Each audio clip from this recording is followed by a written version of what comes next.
Do the A's have an option other than patience with Zack Gelof and JJ Bleday? Let's get into it today on Locked On A's.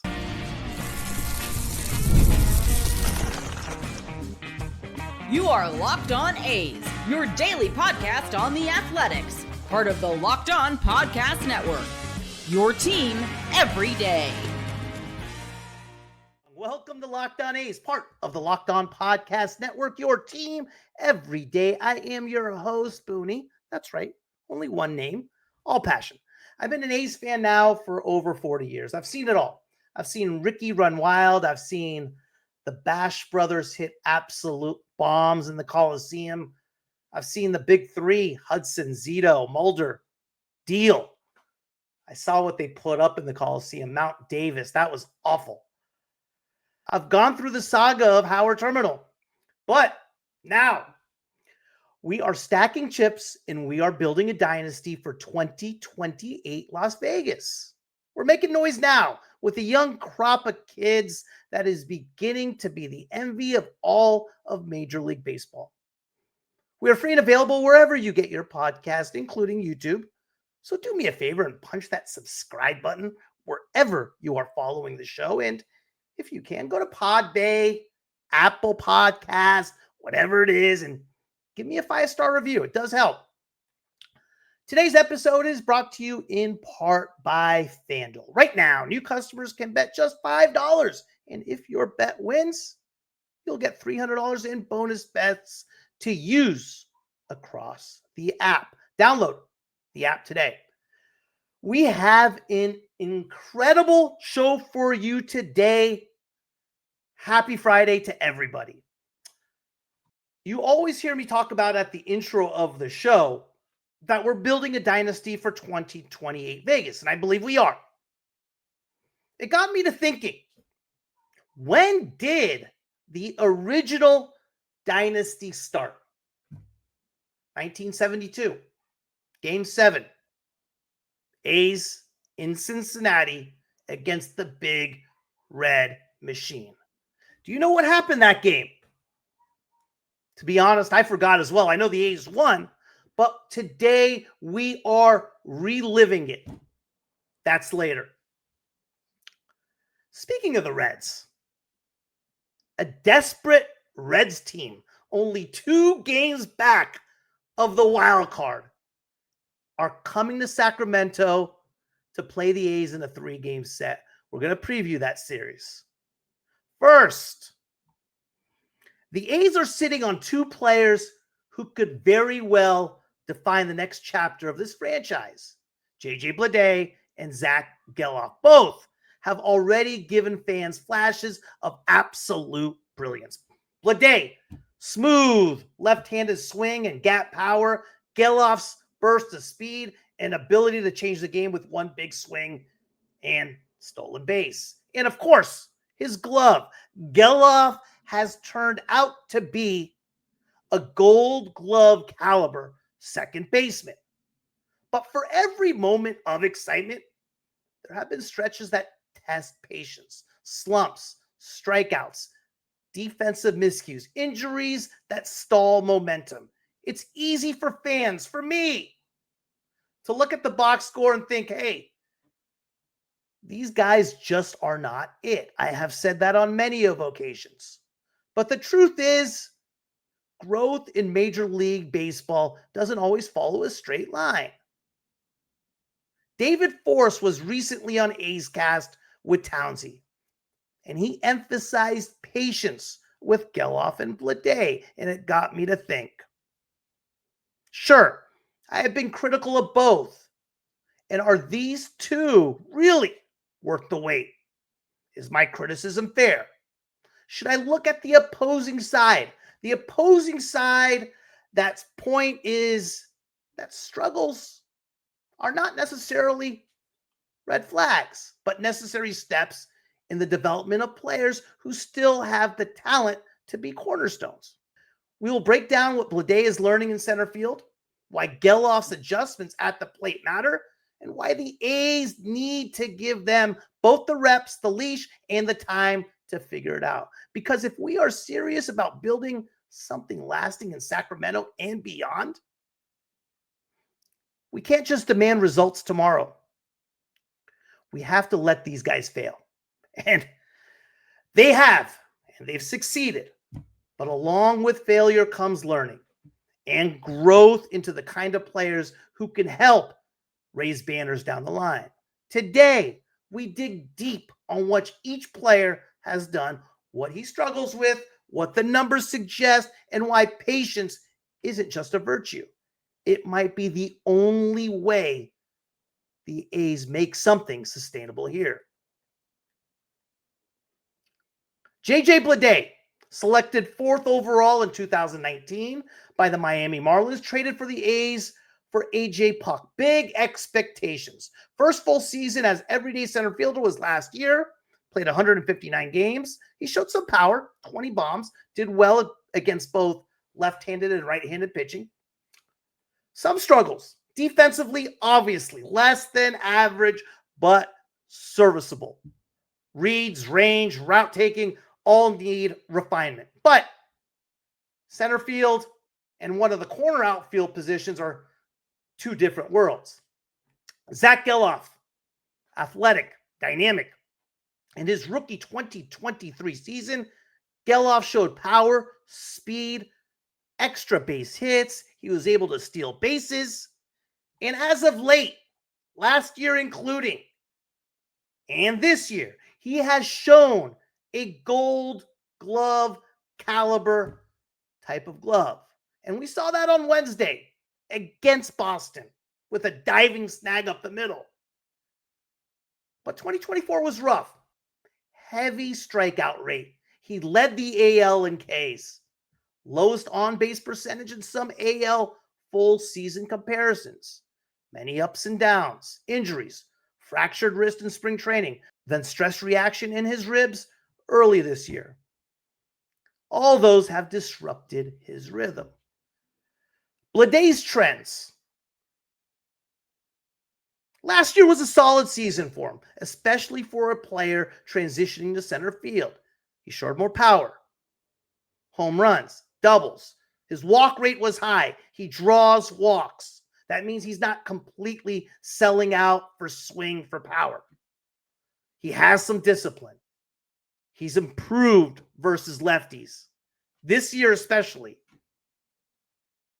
Defensively, we've talked about. Metrics show that center field has not always been a strong suit. And that's an understatement. He's had some prolonged slumps, especially against tougher pitchers or in situations where situational hitting is needed. And we've seen that in the last week. He's also moved back between the majors and AAA twice, I believe, this year. He needs to sharpen some things. But when he has come back on fire. We've seen streaks where he's gone 8 for 10. Bleday could be that guy. We're just waiting for it. And he has some tools he needs to sharpen. Let's talk about Gelof. You talk about a guy with speed, strength, athleticism. He swipes bags. He hustles. He can generate extra base hits. He is critical for the clubhouse. He is a glue guy. You often hear me talk a lot about culture. He is a culture guy. When hot, he looks like the player many projected. Flashes of power, decent contact, ability to impact games with both offense and defense. In 2024, he struck out at 34.4% of the time. This year, he's at 50%. That kills consistency. It reduces his margin for error. His plate approach, high whiff rates, trouble with certain pitches, especially off speed or low in the zone. Also, he didn't get on base enough. Doesn't help that batting average and OPS dip significantly from his rookie year. But again, injuries. 2025 missing time due to wrist and rib issues, rehab, inconsistent playing time. It all disrupts mechanics, timing, and confidence. What you don't see in the box score with both these guys. When a flashy stat only tells part of the story and why, quote unquote, growing up as a major leaguer is messy. Pitchers adjust to them. Scouting reports get built. Sustaining success means adjusting back. Younger players constantly adapt. Confidence matters. One bad week becomes 2 bad weeks. For both, missing at bats or sometimes defensive reps can shift momentum. They gotta stay healthy.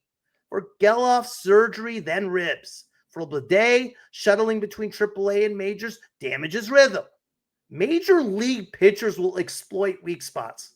Gelof's swing has been criticized for being big, less controlled with 2 strikes.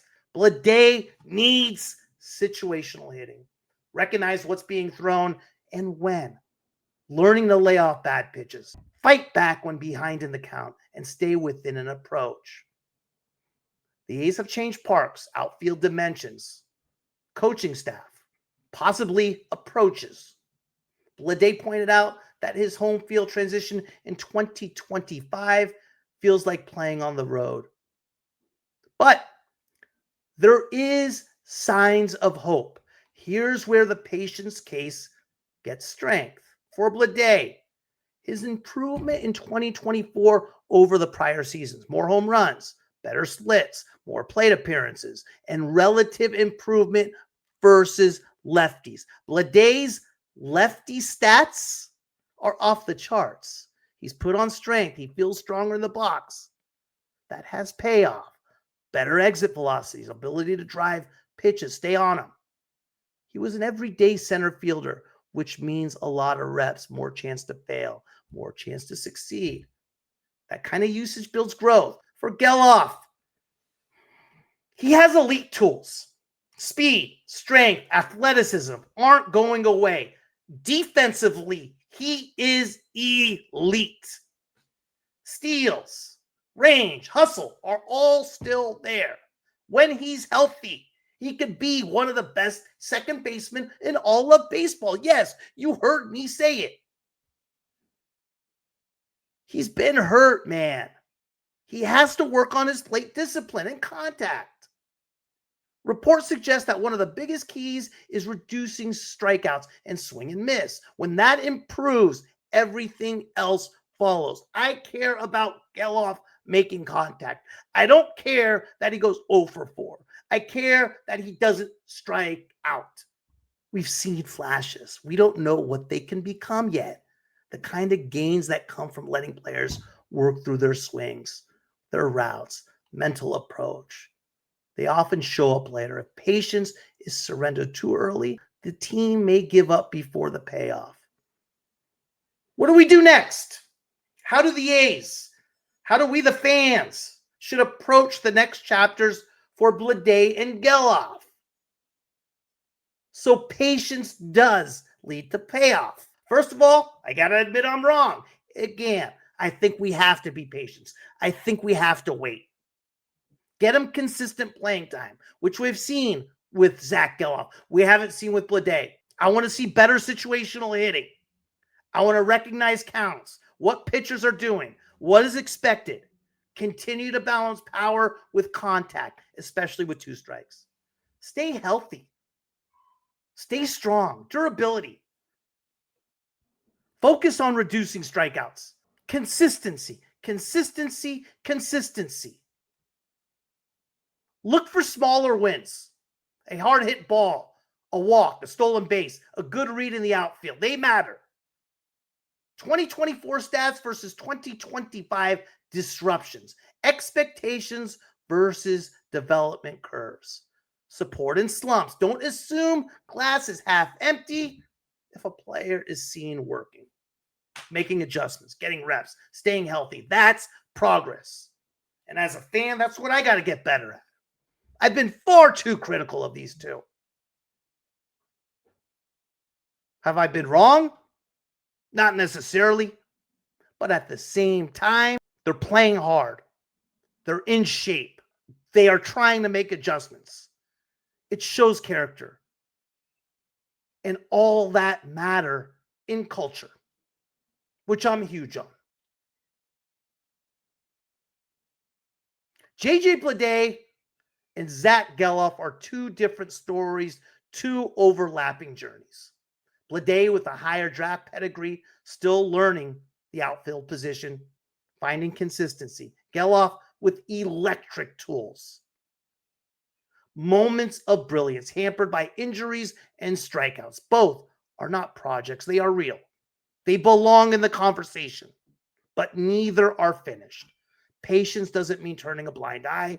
Criticism has a place. Standards do matter. But what we have to recognize is that the game is littered with players who are crushed by expectations early. Players who were overpraised, overcriticized, and then lost. What the A's need and what we as fans need is to give these guys enough runway, enough room for failure, enough time to adjust, enough grace when things go wrong. Because the flip side is, if we succeed, if they grow, we get foundational players, core guys who climb with the team. So keep your eyes peeled. Notice when they get better. Notice when they do right. Notice when something small goes their way, because those are moments that build towards something big. And I am hoping it starts tonight when the Reds come to town. Let's preview that series up next. You have probably seen a million ads for hair growth products and thought, sure, like that actually works. There are so many products out there and it's hard to know which ones are actually going to do anything. That's why you should give Nutrafol a closer look. Nutrafol is the #1 dermatologist recommended hair growth supplement brand, trusted by over 1.5 million people. And it's not just hype. This is a supplement clinically tested that targets the root causes of thinning and shedding with a proactive approach. Whether you are at work, out with friends, or even just getting ready in the morning, Nutrafol gives you more confidence in your daily routine. I love that Nutrafol is simple to add to your day. 4 pills with a meal, no prescription needed, easy. And you can feel good about it knowing Nutrafol is NSF certified and backed by peer-reviewed studies. See thicker, stronger hair with less shedding in just 3 to 6 months with Nutrafol. For a limited time, Nutrafol is offering Locked On MLB listeners $10 off your first month's subscription and free shipping when you go to Nutrafol.com and enter the promo code LOCKEDONMLB. That's Nutrafol.com, promo code LOCKEDONMLB. Tonight, 7:05. Tomorrow, 7:05. Sunday, 1:05. Cincinnati Reds come to town, who just squeezed a win in San Diego and sits only 2 games back of the final NL wild card. Translation? The Reds are desperate and dangerous. A's walk-off win to end the Boston set. Proof they're still biting this lineup and bullpen. As you guys know, Sutter Health Park isn't a cartoon shoebox. 330 to left, 403 to center, 325 to right. Close to the old dimensions with quirks, winds, temperatures, big warning track that can tilt at night. Bottom line, carry can show up, but it's not a guaranteed home run circus. The Reds are rolling into West Sac like a team chasing rent money. They are 2 back in the wild card. The schedule is milk crate wobbly, and every out matters. The A's, fresh off a 9th inning walk-off gut punch to Aroldis Chapman, which, yes, is exactly the kind of confidence shot you want heading into a weekend with a contender. Reds urgency means aggressive base running and shorter leaches for starters. Expect them to press advantages early. A's development. We've talked about the development for the A's. Reps that matter for guys like Jacob Wilson, Shea Langoliers, Tyler Soderstrom, Zack Gelof, JJ Bleday. Beating a team playing playoff baseball is exactly how a young core learns to breathe in the fire. Game 1, Singer versus Ginn. Singer lives in the zone and dares contact. The A's approach, hunt middle in early, and don't miss cookies. Think Langoliers ambush, Soderstrom gap power, Butler on anything thigh high. Ginn has to weaponize the slider to guys like Ellie and keep Ellie De La Cruz off the bases. If you walk him, you're donating second base. Keep him the singles, and the Reds' inning shrinks. Game 2, Greene versus Severino. Greene, when he's pounding four seams at 98 to 100 with carry, good luck. The A's path is elevation discipline. Lay off the top rail fastball, hammer the occasional slider that backs up. Sevy, first pitch strikes, set up the change in the slider, but he can't live belt high. If he wins 0-0 and 1-1, the Reds' chase rate goes up. If he falls behind, it's tank city. Game 3, Lodolo Morales. Lodolo's sweep and angle bothers lefties and collapse righties' barrels. A's right-handers, Langoliers, Wilson, must trust line drives the other way. Morales, he's been a jolt, man, no question. Mound presence, swing and miss life. The Reds will try to inflate his pitch count. If Morales lands secondary for strikes, Cincinnati's in for a long, long Sunday. The bullpen's a chess match. Cincinnati's late innings have been stabilized enough to survive Petco. That's a confidence carryover for sure. But stress them with traffic and they leak. For the A's, the Thursday walk-off only happens because the middle relief, like Sean Newcomb and Justin Sterner, held the rope. That's the weekend blueprint. Hold the rope. Bridge to the ninth without gifting free passes. Here are 5 keys for the A's. First inning thump. Set the tone against Singer and Greene. The A's offense looks different when Langoliers announces early. Control the running game. The Reds turn singles into innings. Keep Ellie off the carousel. Basic, boring, vital. 2-strike discipline against Lodolo. Don't chase the back foot breaker. Trust the middle away line drive. Bullpen strike throwing. Walk nobody. And this park rewards contact pitching late. Defensively, focus on the track. The ballpark's big warning track has already burned people. Know your steps. 3 players who swing the set. Jacob Wilson. He's going for an AL batting title. The table setter. His bat to ball can kneecap power arms by refusing strikeout patterns. Luis Morales is the second key. Sunday tone center. If he owns the zone for 5, the Reds' urgency turns into chase. And of course, how can you leave out Ellie? Gravity player. Keep him the singles, and somebody else must be the adult. Let him run, and it's track meet time. Game 1, I got a slight lean A's. If they win the free base battle, Ginn slider is the swing vote. I think the Reds are going to have problems with it. Game 2, the Reds have the edge. A legit ace in Hunter Greene. And Game 3, toss-up with a spotlight on Morales. If the kid lands the breaker and holds 95 plus deep, I like the A's to nick it late. Call it A's take 2 of 3, not because the Reds are soft, they aren't, but because the park rewards teams that don't beat themselves, and the A's just showed they can play clean, clutch innings when it matters. And yes, a little Sunday sizzle from Morales doesn't hurt. Huge series against the Reds as the A's continue to try to build for this Vegas dynasty in 2028. Speaking of Vegas dynasty, when did this dynasty start? Let's take a trip down memory lane. 1972, Game 7. Reds, A's up next. The NFL season is here, and FanDuel's making sure you are ready for kickoff with a can't-miss offer. Right now, new customers can bet just $5, and if your bet wins, you will get $300 in bonus bets to use across the app. I love using FanDuel because it fits however you would like to bet.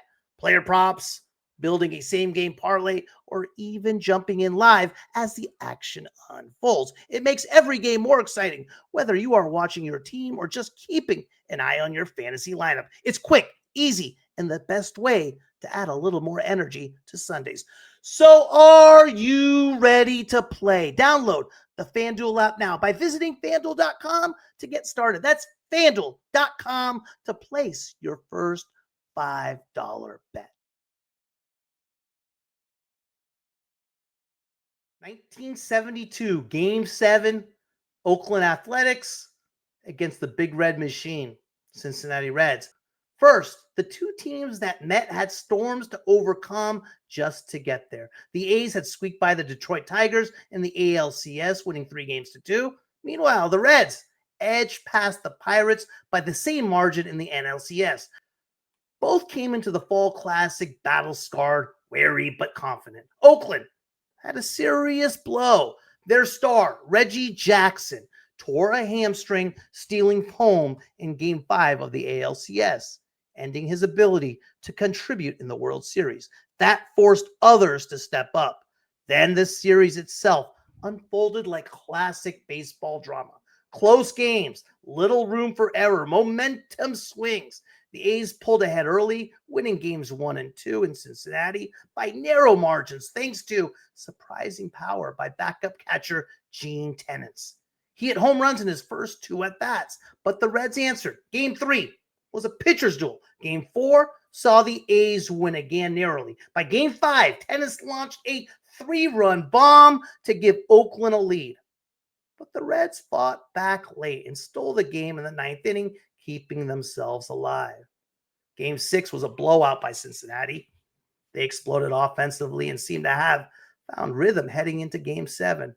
By the time Game 7 arrived, the series was tied at 3, but the air was electric. All 6 games had been one-run games, one way or another. Win or loss hung on a single swing, a defensive play, an error, or bullpen performance. Both clubs had their stars. Big bats, deep lineups for the Reds, veteran pitching, resilience, and flashes of heroics for the A's. And though the A's were missing Reggie, Ginn was off to a hot streak, becoming an unlikely hero. Cincinnati was surging after their Game 6 win and looked dangerous. All that tension built to the final showdown. The night of October 22nd, 1972. The air in Cincinnati is thick with expectation. The Reds, the Big Red Machine, with stars like Johnny Bench, Tony Perez, Joe Morgan, Pete Rose. They have been in this position before, but across the diamond are the A's, the newcomers to the Fall Classic. In their new home in the Bay Area, charged up, wild, colorful, underdogs with flair. If this were a movie, you would call it Underdog Meets Dynasty, with the underdog maybe having the sharper edges. They have played 6 brutal games already. 6 of the 7 series games decided by 1 run. Every game has been a knife edge. Now, Game 7, everything leads here. The Reds take the field with right-hander Jack Billingham, who finished the 72 season with a record of 12-12 and a 3.18 ERA.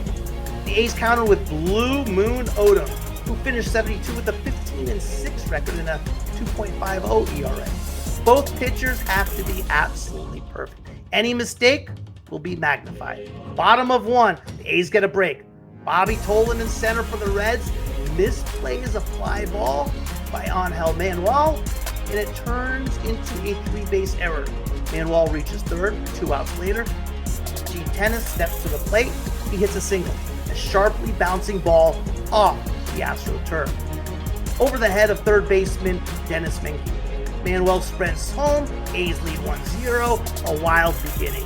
Unearned run, but sometimes that's enough to kickstart something bigger. Odom holds strong through the early innings. The Reds are dangerous. Bench, Perez, Rose, all all-stars. But the A's pitching is precise. Each side gets a few base runners, but nothing decisive yet. Game enters the 5th inning. Reds are trailing 1-0, leaning on opportunity.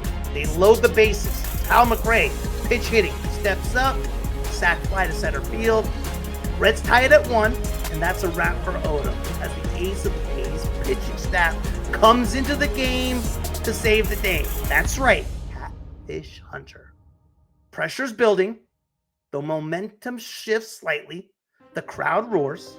And In the 6th, Jack Billingham is replaced by Pedro Bourbon.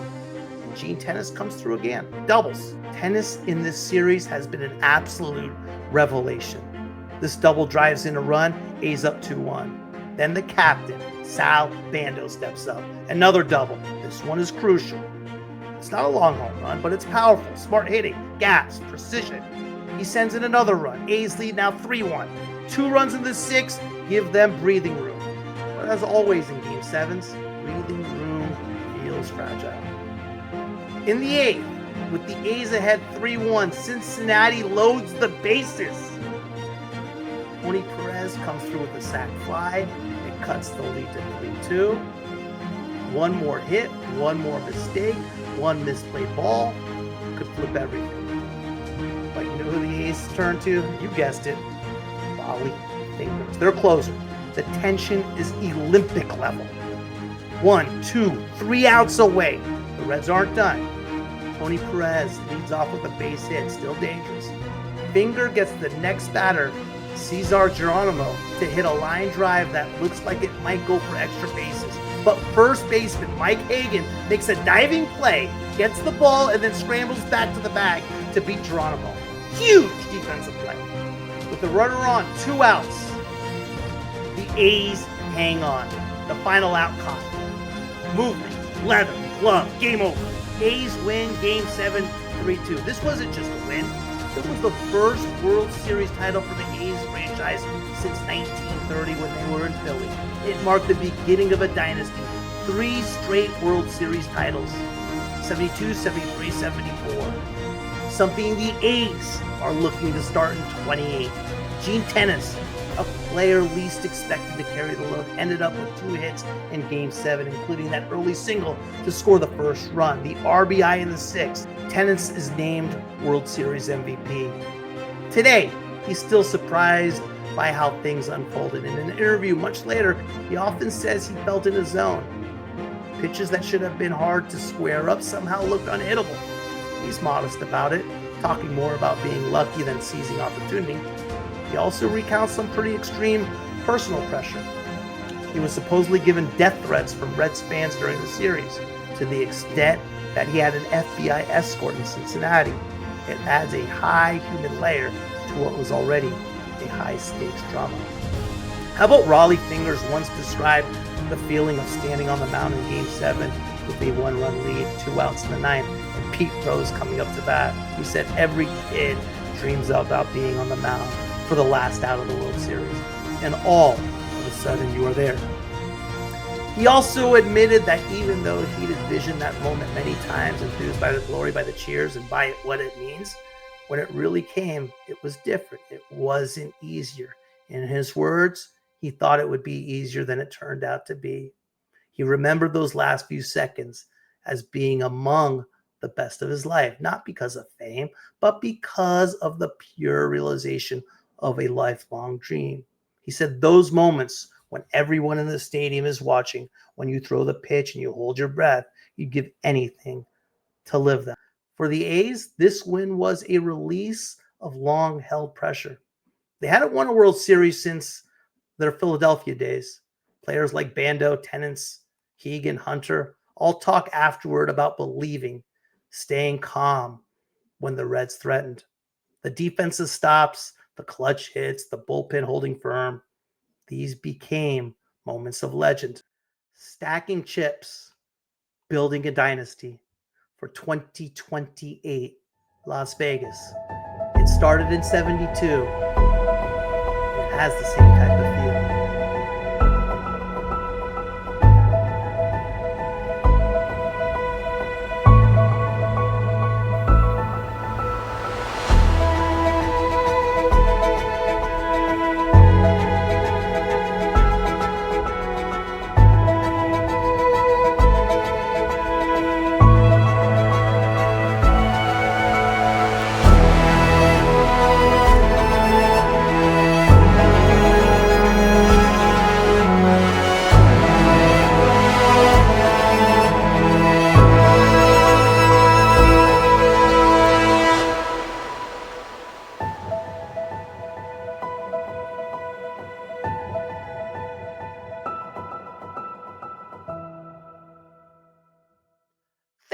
for making Locked On A's your first listen every day. For your second listen, find the all-night Locked On MLB Game Night. Every game, every night, until a World Series champion is crowned. Get local analysis on a national scale. Find MLB Game Night on Locked On MLB on YouTube or wherever you listen to your podcasts.